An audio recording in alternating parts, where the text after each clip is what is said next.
Mark Thompson here for Cenk. You can see me with my background of, it's a velvet curtain or something. I don't know what it is. It's like it looks like it's like a Nevada brothel is what it looks like, or a magic show. One of the two is going to happen. But it's I'm really excited to have Kyle Kulinski on. You know Kyle Kulinski. If you know Kyle Kulinski through TYT, you know him through Secular Talk, which is his channel within the TYT network. And his takes are so clean, and he's legitimately one of the great progressive voices that's out there in the universe. And you can find him daily on YouTube with different takes on all the things that are going on and are so very relevant to life in America, particularly at this troubled time. Kyle Kulinski, welcome to the conversation. Thank you so much for having me, man. I appreciate it. It's great to talk to you. And right off the bat, I just want to say I've never had my commentary described as clean, which I enjoyed. I like that very much. I think I'm gonna steal that and use that from now on because I like that descriptor. And can't let the Nevada brothel thing slide. That's hilarious. And I mean, it does have. I don't know. I actually had to MC. I'll tell you this just quickly. I had to MC an event, and they put this background up, and they never came and picked it up. So it's been here for like a month, and that reminds me of a brothel. Yeah, I like how you did the blurred feature thing, and that makes it look even more like a brothel. Oh, they're great. Yeah. Well, if it were a brothel, there'd be a lot more interesting stuff going on in this house than there is. But regrettably, this is where the brothel ends. Kyle, wow. I mean, this is a time in our history that is so urgent, you know, and I wish the options for America were better, but they're not. And I'm sure for you, I mean, a true progressive, cutting edge progressive, it has to be a bitter pill to swallow to look at the, at the options. But I wonder if you can give us a minute or two on, sort of the state of the progressive movement and what we see in this election that's coming up. That's a difficult question there. So the state of the progressive movement. Listen, I got to be honest. With the defeat of Bernie, that was a serious blow because we were this close to really getting power. Because had he won the nomination, I'm convinced it was a cakewalk to the White House. So, it hurt. It hurt a lot. And then, of course, after that happened, there's the postmortem and everybody weighs in on what they think is going on. And there's definitely not agreement on the left. I mean, I think overwhelmingly you're gonna see progressives, they're gonna vote for Biden in higher numbers than they voted for Hillary because Biden just doesn't have that X factor that people dislike about him as much. I think the votes for the Green Party won't be nearly as much as they were in 2016. So he'll get the votes, but in terms of the grassroots, I think the grassroots is more split in terms of where to go from here because it's difficult. A lot of people are saying after Bernie's loss that perhaps direct action is a better path, and electoralism has burnt us one too many times. So in other words, I think what they mean is, you go the path of a general strike, or you go the path of organizing outside of the political system and get more directly involved in the economic system, and maybe start worker-owned co-ops and things of that nature. But it's difficult, and there's no, unfortunately, to go back to what you said earlier, there's no clean answers to this, and we're all just trying to do as best as we possibly can moving forward. And I got to tell you, these days I have more questions myself than I do answers, and that's an uncomfortable place to be in. Yeah, I think that's a reasonable way to look at it because I feel the lessons of the last election where we sort of said, no, I won't swallow the pill of Hillary Clinton or whatever it might be, of the corporatocracy. I won't watch an election or a candidacy be stolen from me, or however, whatever arithmetic or version of that arithmetic was done.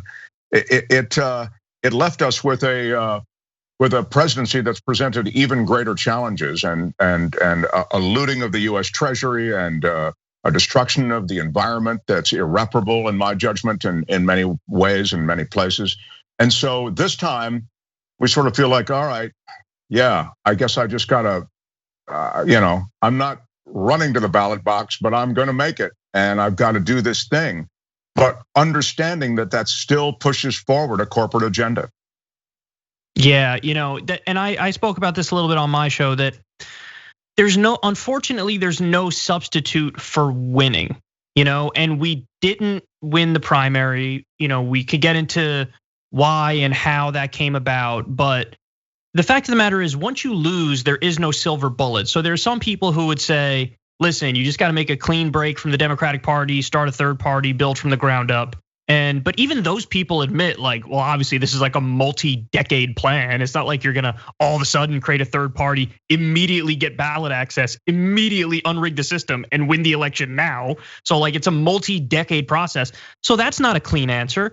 But then at the same time, people who advocate, as I did, for taking over the Democratic Party, you acknowledge that that's also a really long battle and an uphill fight. And we have had our victories. There are plenty of Justice Democrats in Washington, D.C. now. There's a real left flank that has emerged. But fact of the matter is, it's also true that once you get to the swamp also changes you, even if you have the best of intentions.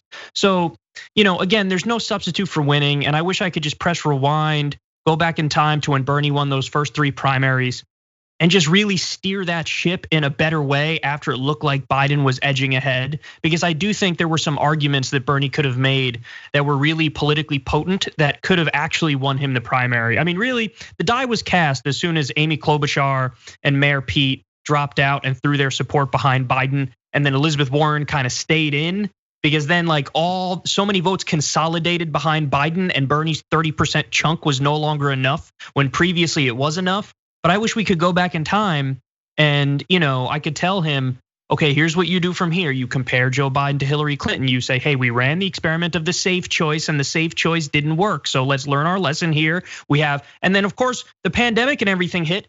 There's never a better time for the guy who's running on universal health care to be like, I'm the only one with the answers here. Are we kidding?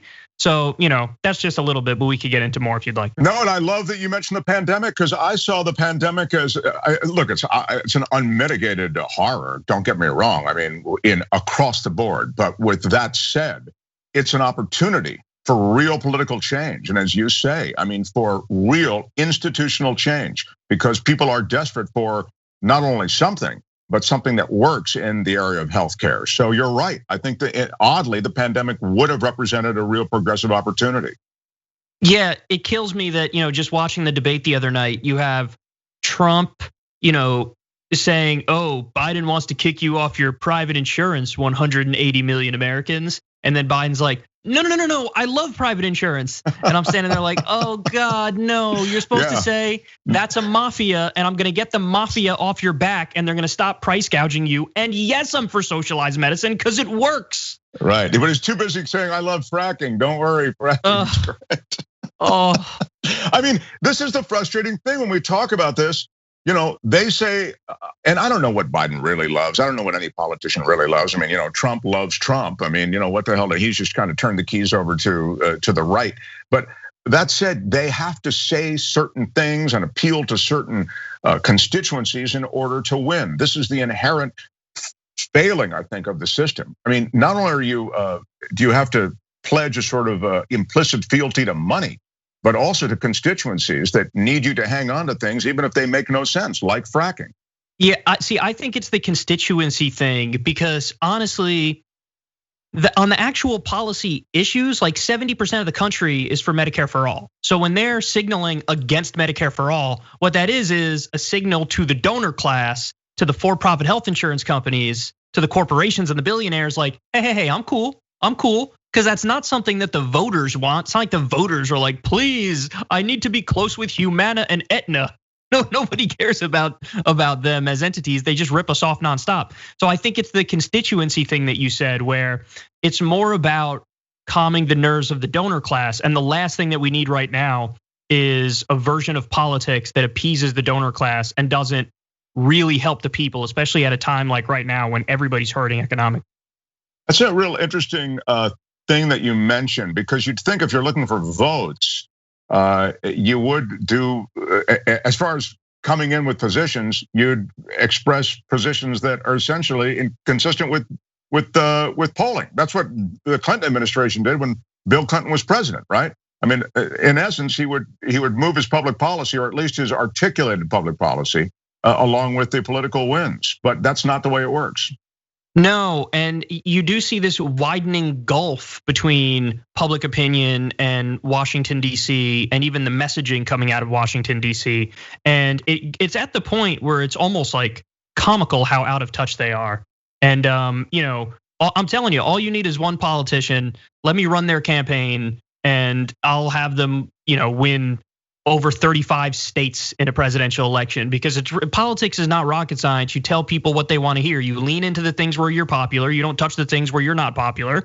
And then, you curb stomp your way to victory. And the way it works right now is we have two deeply unpopular politicians who are saying deeply unpopular things, but we're also in such a hyper partisan time that, it almost like Biden winning was purely an anti-Trump thing, where people were thinking, oh, he's the safe one, so I have to go with the safe one.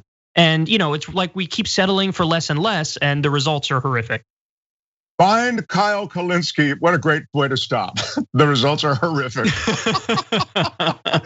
Always bring the good news. Secular Talk is on YouTube. Check it out. As I say, constant updates, constant clean takes, as I was saying before, on so many different things.